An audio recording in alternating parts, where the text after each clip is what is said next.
Assalomu alaykum. Aziz Gulshaydolari, yaxshimisizlar? Tanjoninglar sog'mi? Bugun hovlimdagi gullarimni holatini sizlarga ko'rsatib o'taman. Berilgan savollar asosida bu mana o'rik danagidan undirilgan o'rik ko'chatimiz. Holatlari juda ham yaxshi. Video davomida sizlar mushkambar gulim, Katalina atirgulimi cherinkasi, xrizantema, gordenziya gullarimni ham kuzatishingiz mumkin. Mana Katalina atirgulini holati qizil barglar chiqarishni boshlagan. Xudo xolasa gullashini ham kuzatib boramiz. Holatlari juda ham yaxshi. Mana Katalina g'unchasi. Bu malina ko'chatlari gullab hosilga kirishni boshladi. Shu vaqt davomida biz ularga 2 marta monokaliy fosfat va kaliy ozuqasini berdik. Bu Flux inshaalloh oppoqqina bo'lib gullaydi. Partulak mart oyining oxirida urug'ini sepgandim.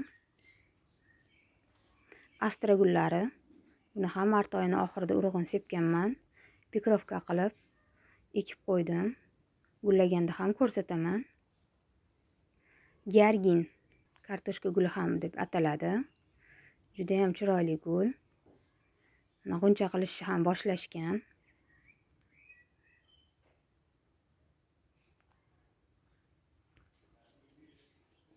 Mushkambar guli o'tgan haftada ekkandim.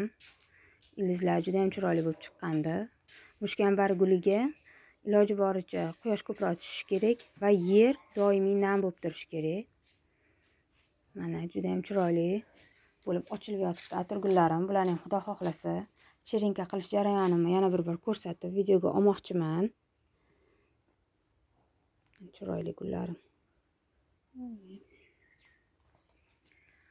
Bu mini rozam o'tgan yil ekkandim, bu yil ikkinchi bor gullashi. Bu gortenziya. O'tgan yil gullaganda, bu yil hali gullamadi. Bargi juda ham chiroyli bo'lib, baland bo'lib o'syapti. Bu xrizantema. Mana holatlar juda ham yaxshi. Hammanglarga rahmat. Ketkizgan vaqtinglarga rozi bo'linglar. Alloh sizlardan rozi bo'lsin. Obuna bo'ling.